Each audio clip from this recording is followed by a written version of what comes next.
Maya po, nako talagang napakaswerte po natin mga kapuso, lalo pa makakasama natin ang ilan sa mga magigiting na opisyal ng Philippine Coast Guard, lalo pat isa sila sa mga pangunahin po na tumututok pagdating sa mga sakuna, mga rescue operations at pagbabantay na rin kapag may panahon po ng kalamidad.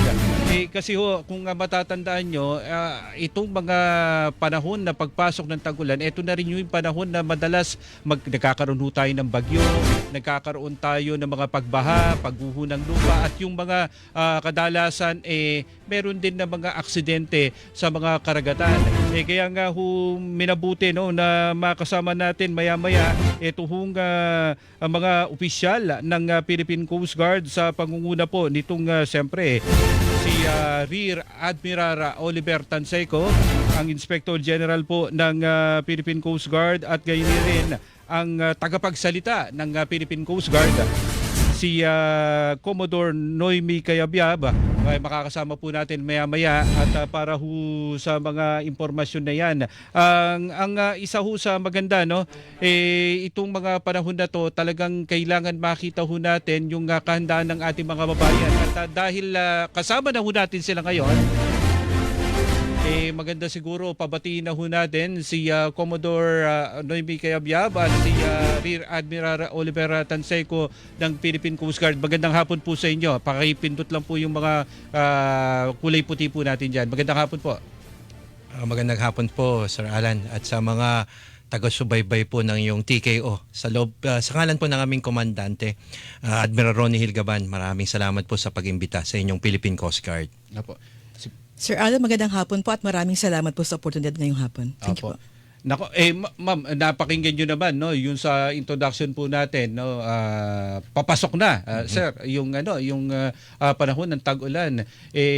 Talagang hindi hulingid sa ating mga kababayan na kapag ganitong panahon ng tag-ulan ay marami mga pagbaha, marami tayong mga naitatala na mga sakuna na nangyayari dahil sa mga pag-ulan, kasama na yung mga pagbagyo.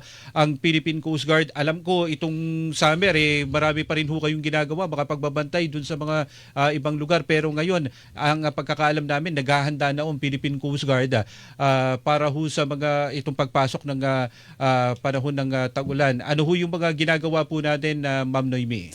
Yes, Sir Alan, nagbigay na po ng direktiba ang aming komandante, at yun naman po ang direktiba rin ng ating Pangulo na magbigay po ng mabilis at epektibong response pagdating po sa ganito mga panahon. Kaya ngayon po ay pina-activate na rin po ng aming komandante ang lahat po ng aming deployable response group in all 700 operating units nationwide.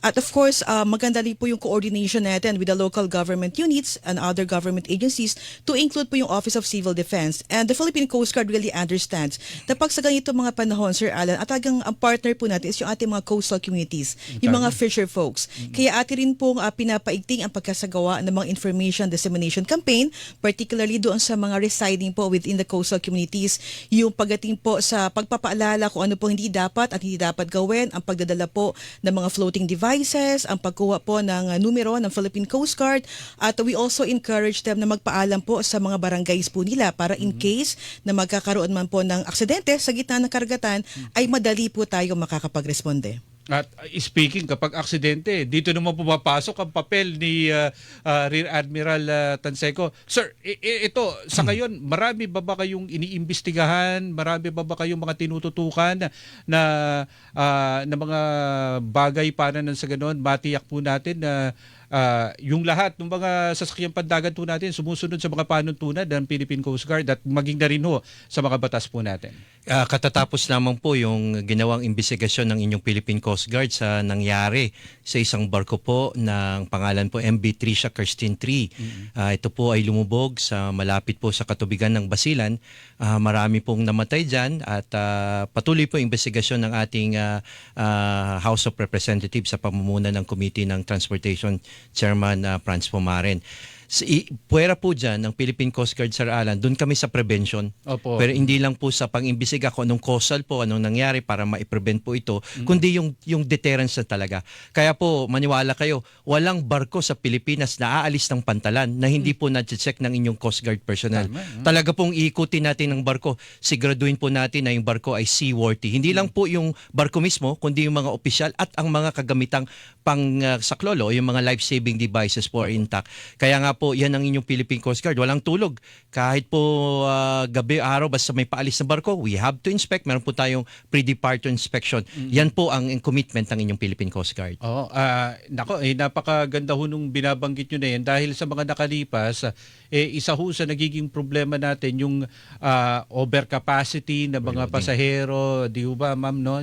Na kapag nagkakaroon ng investigasyon, doon lumalabas na sobra-sobra doon sa capacity ng isang bangka o ng isang barko kapag binibilang yung manifest. Gaya na lamang nung nangyari ho, yung binabanggit nyo, yung mula sa Buanga, papunta ng, may mga kamag-anak pa rin na naghahanap ng kanilang mga mahal sa buhay na sinasabing alam nila, nakasakay sa barko na yon pero pagdating sa manifesto, wala naman na nakikita, Ma'am Noemi. Sir, dagdag ko lang din po doon bukod sa pre-departure inspections po na isinasagawa po ng ating mga tauhan sa lahat po ng barko na aalis sa bawat padalan.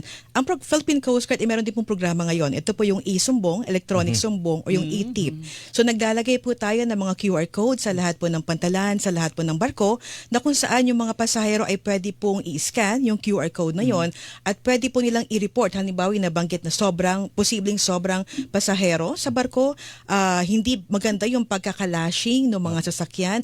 Kasama rin po kung hindi po ba naibigay yung orientation about sa pagsuot ng life jacket, hindi na ituro yung lokasyon ng life jacket. So anything about safety po ay pwede pong i-report doon sa isumbong na yon at mabilis po siyang matutugunan ng Philippine Coast Guard. Kasama ho ba dun sa isumbong na yon yung siguro kukuha ng picture para makita po yung kunwari may mga pagkakataon kasi pre-departure pinasusuot ng life vest, tapos habang pagkasagsagan na nung pag-andar pwede nang tanggalin dahil wala na nakabantay, wala na hong nakatingin.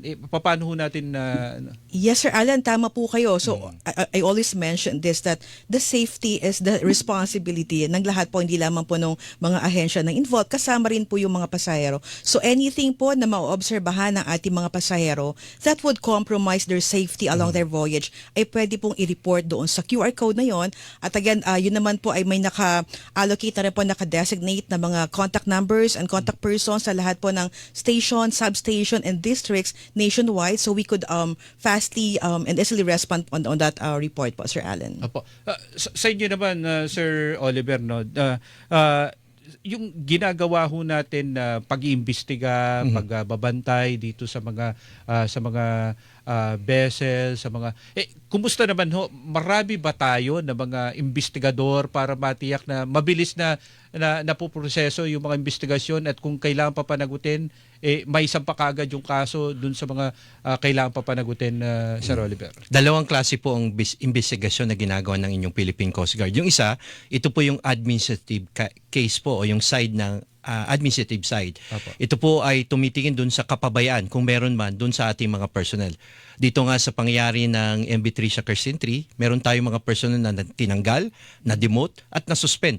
Kasi po mas mataas na diligence yung iniintay po natin at inaasahan natin sa ating mga personnel. Yun po yung admin side. Yung kabila po, ito naman yung criminal side. Kapag may criminal negligence po, ang inyo pong Philippine Coast Guard, parang pulis na po.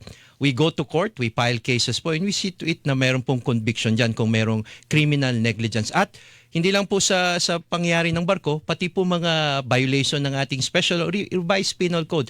Kaya po, ang Coast Guard po, taga-ligtas, taga-imbisiga, taga-pagpatupad din po ng batas. Hindi nyo po na itatanong kung paano kagaling mag-explain itong si Rear Admiral Oliver Tanseco. Siya po ay abogado rin na talagang Coast Guard na, abogado pa. Di ba, si Rear Admiral Tanseco. Kaya ganun ho kakumpleto yung paliwanag. Pero itong mga kadalasang sabi nyo administratibo, mga kriminal na kadalasan, ano ho yung gaano kabibigat itong mga parusa na kinakaharap po yun, nabanggit yun na, yung mga personnel ho natin, may pananagutan din. Pagkatapos yung may-ari rin ng barko, may Tama po kriminal na pananagutan Tama din. po yun. Alam na, mayroon ding administrative, yung matatanggalan ho sila ng, tama ho ba, may prangkisa rin na Yes po. parang may prangkisa rin ho yung mga barko, di ho ba, Rear Admiral? Tama po yun. Ang Marina, ang kasama po natin dito na ahensya ng gobyerno, nagbibigay po ng prangkisa, yung Certificate of Public Convenience. Pareho po sa jeepney, pareho po sa aeroplano, ang barko ganun din po. Mayroon pong kinakailangan diligence dun sa may-ari, dun sa operator, at yung kanyang representative. Ito po yung kapitan ng barko. Tama yung sinabi ni Commodore Kayabyab kanina, shared responsibility po ito. Kayo na mga pasahero po, Tama. tignan nyo na may life jacket po. At Sir Alan, baka pwede kong idagdag. Opo. Yung pong life jacket, tama yung sabi mo, pinapasuot. Sa iba, pag lalo yung malalaking barko, ito po yung nakatago lamang. Kung kayo po isasakay, ang aking pong pakiusap, isukat nyo po, buksan nyo, gamitin nyo. Minsan po kasi, Sir Alan, iba-iba ang size, iba-iba ang modelo, iba-ibang type. Hindi kagaya sa aeroplano na Opo. iisa lang ang life jacket. Yung huling gumamit, napakapayat, medyo masikip sa'yo, kailan ka mag-a-adjust kapag may emergency na. Tama. At kailangan po age appropriate. Kung may anak kayo, bata po yan, iba po yung sukat niya. Hanapin nyo, itabi nyo na, at kumari po, isukat po. Kaya yung tinatanong mo, may liability pa. Yes sir, yun pong may-ari, yung operator, criminal po yan. Dito po sa pangyayaring ito, may patay. Meron pong nawawala pa. So doon po sa reckless imprudence resulting to multiple homicide po, yung po ang kanilang kakaharapin. Sa ating mga personnel po ng Coast Guard, kasi po kakaiba ang aming batas, meron po kaming Code of Discipline sa Philippine Coast Guard. Talaga pong ang pinakamibigat na parusa po na nating naigawa dito sa involved na personnel, yung pagkakadispis po sa kanila sa serbisyo ng Philippine Coast Guard. Opo. Ang alam ko rin, Ma'am Noemi, no, dun sa dito sa Laguna, Dibay, kung di ho ako nagkakamali, nagka-problema rin ho tayo dyan. Yung parang na sobra, overcapacity po yung bilang din ng mga pasahero natin dyan na pagkatapos, ang malungkot, na lumubog po yung barko. So, yun ho, naiiwasan natin yun dahil alam ko, pati tauhan ho natin ng Philippine Coast Guard dyan, nanagot din ho dun sa insidente na yan, Ma'am. Tama kayo, Sir Alan. Yan po ang striktong direktiba po ngayon ng aming commandant, no? Na wala po tayong paaalisin na anumang sasakyang pandagat na lagpas po ang pasahero sa kanilang kapasidad.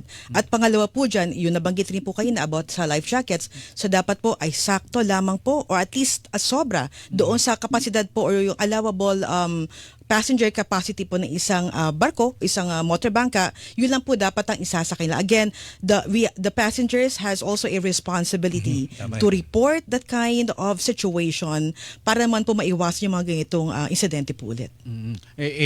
Ang maganda ho dyan, talagang may mga nakabantay ho tayo na, kasi kahit kami nung kami magko-cover lilipat kami mula rin sa Luzon, pupunta kami ng Visayas, katulad na lamang nung kasagsagan nung bagyong Yolanda, talagang pati sasakyan, chine-check ng mga tao ng Philippine Coast, ilan yung pasahero, dahil isasakay sa Roro. Ganun talaga dapat to no? Para matiyak yung kaligtasan ho nung mga pasahero, pati yung mga sumasakay sa barko, at gayon na rin yung lahat ng mga tatawid sa dagat, Ma'am Noemi, di ba? Tama po kayo. Sa mga previous incidents natin, marami na po tayong natutunan. At yan din po ang ayaw natin mangyari ulit. No? Again, we will not compromise yung mga buhay ng mga sumasakay po ng ating mga sasakyang pandagat. Kaya po ang atin rin pong pakiusap sa ating po mga kababayan at mga pasahero na sumasakay talaga is maging vigilant din po talaga, sumunod sa mga safety instructions ng ating mga lokal na otoridad, yung mga direktiba doon.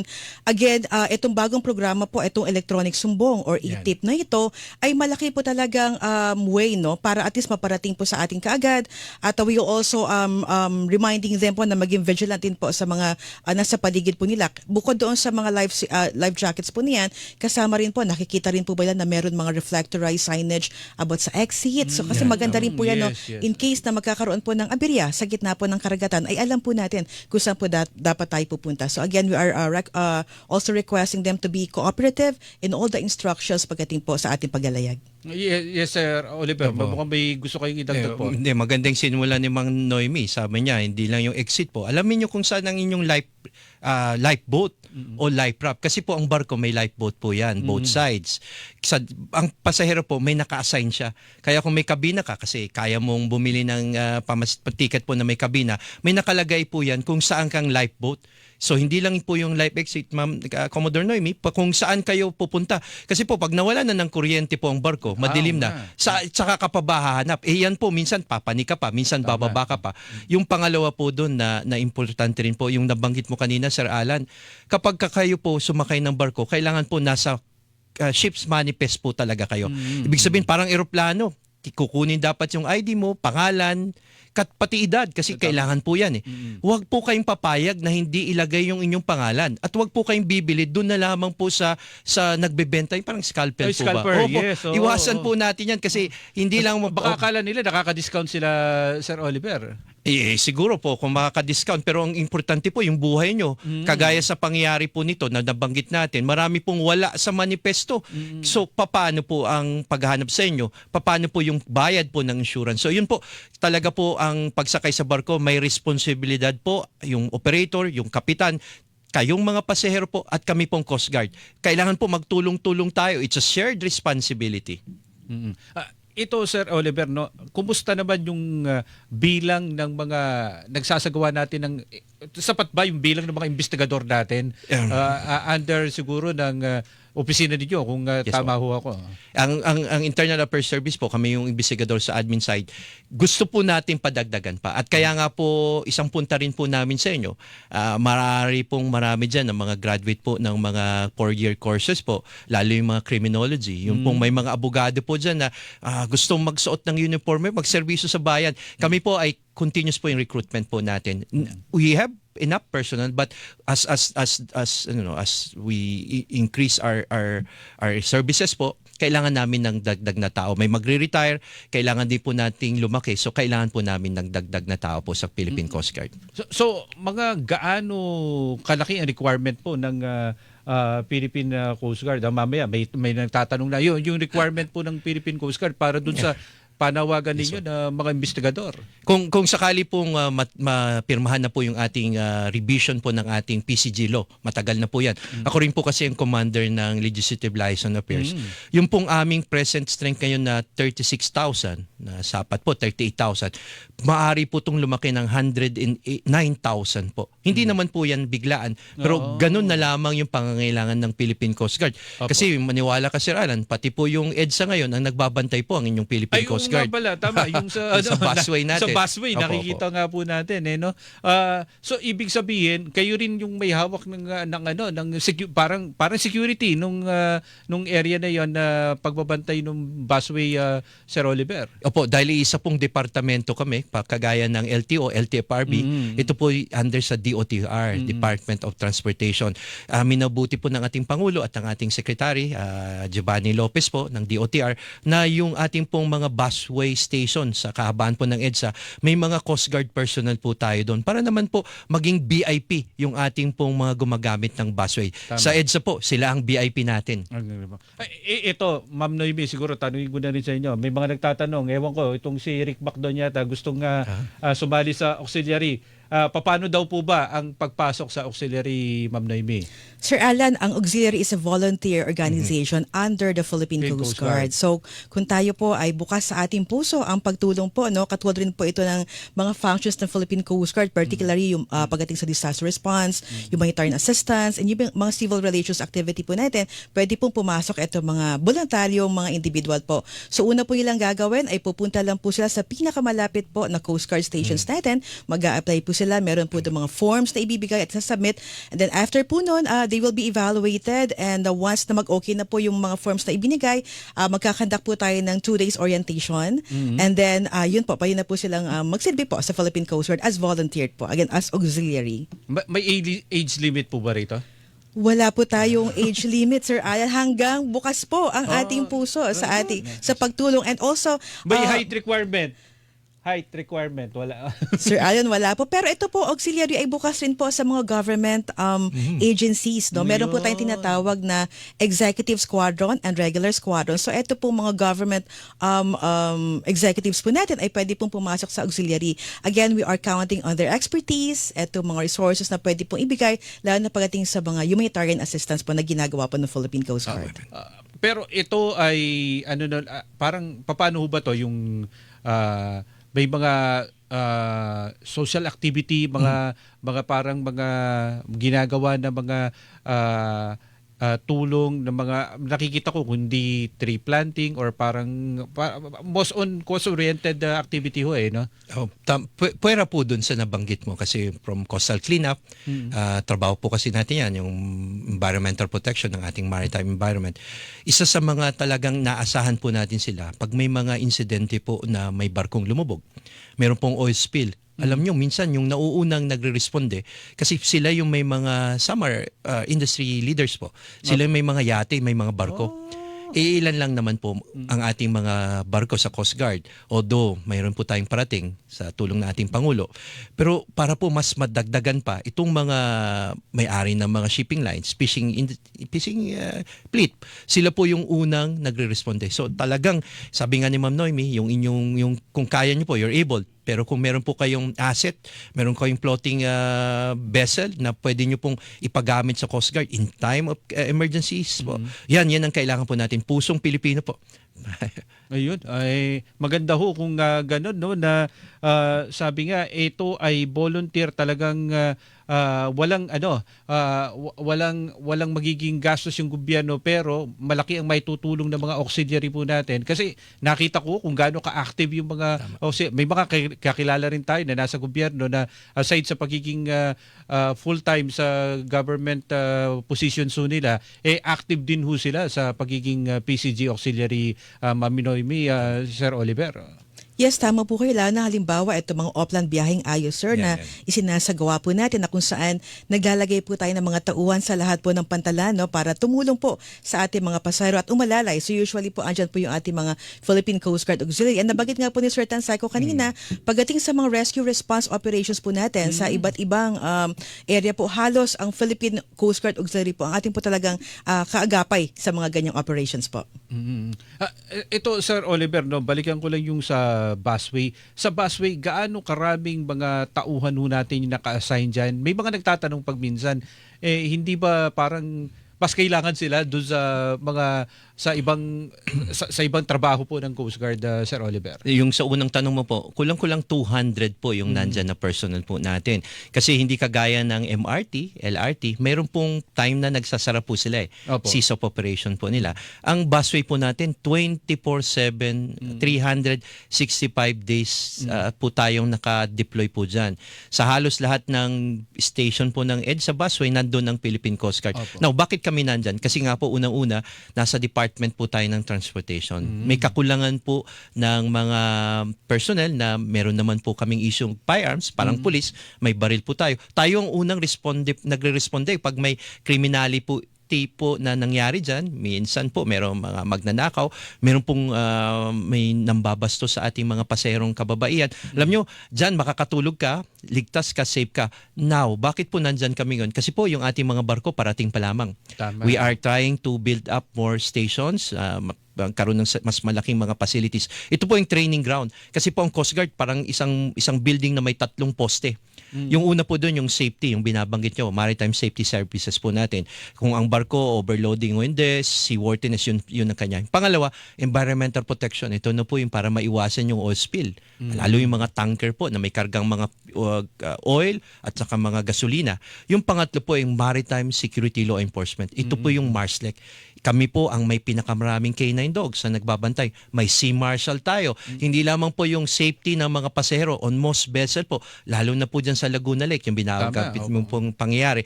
Para po maiwasan na yun, ang inutos po ng ating komandante, maglagay ng Sea Marshal. So safety and security, nandun na. Parang mga security po ito na kasama sa biyahe. Talaga pong with you all the time dyan sa barko. Pag may problema, nandun sila. At kami rin po ay may mga investigador. Ito na po yung IDMS, Investigation Management, Detection Management Service. Kaya po kulang na po na-train na sila, balik na po sila. So it's a good training ground po sa Coast Guard. Okay. Panghuli po siguro, Ma'am Noemi, Sir Oliver, baka may mga dagdag na mga impormasyon na gusto niyo yung ibahagi po sa ating mga nakikinig at nakatutok po ngayon. Nasa inyo po yung pagkakataon. Ma'am Noemi. Yes, nabanggit po kayo na yung recruitment, no? So, ang Philippine Coast Guard naman po, yearly po ay nag-o-open po tayo ng recruitment sa mga gusto pong mag-join sa amin pong ahensya. Usually po, ang ating pong requirements yan for enlisted, no? Is at least 18 to 28 years old po. And then, at least a K-12 graduate po siya, bachelor degree holder. Basta meron po siyang TESDA, civil service, and yung civil service sub-prof po natin. Kasama rin po dyan sa mga technical natin, nagre-recruiting po tayo ng mga doctors, lawyers, pilots, teachers, mga licensed teachers po. So bukas po ang Philippine Coast Guard, so we can receive your applications din po. And then siguro ang amin lang pong aming siren po sa Philippine Coast Guard, sa tulong-tulong po ng iba't abang ahensya po ng gobyerno, rest assured po nagagampanan po ng Philippine Coast Guard ang aming po mandato to make all the public secured and safe sa kanila po mga pupuntahan ng mga biyahe po. Maraming salamat po. Opo. Sir Oliver po. Nasabi na yata ni Ma'am Noemi lahat. Pero Sir Alan, ikaw, inimbitang ka naming maging Coast Guard Auxiliary. Naku, Paalam po nyo yung inyong matutulong po sa pag-disseminate po ng ating mga safety and security. We will welcome you and we be honored to see you maraming salamat in po, uniform, sir. Ikaw ang karapat-dapat. Ngunit bilang isang dating pulis po, ang Philippine Coast Guard po ang tagabantay ng ating po mga coastal areas po. Kaya po kung meron kayong napapansin na kriminalidad po dyan, from smuggling po ng agricultural products, drug smuggling, firearms, terrorism, lahat po ng kriminalidad. Ang inyo pong Philippine Coast Guard, nasa mga pantalan naman po kami, coastal areas po. Magpunta lamang po kayo, mag-report po kayo. Yung aming pong binanggit kanina na IT po, you use that para po ang Philippine Coast Guard mas maproteksyonan pa po ang ating bansa against all crimes of all types of criminalities po. Again, sa ngalan po ng aming commandant, Admiral Ronnie Hilgaban, maraming salamat, Sir Alan, for inviting the Philippine Coast Guard po. Thank you, sir. Maraming salamat din po, Ma'am Noemi, Sir Oliver, sa pagkakataon na makapanayan po namin kayo. Oras po natin. 29 na minuto makalipas ang alas 5 ng hapon, labanan ng fake news, dapat totoo.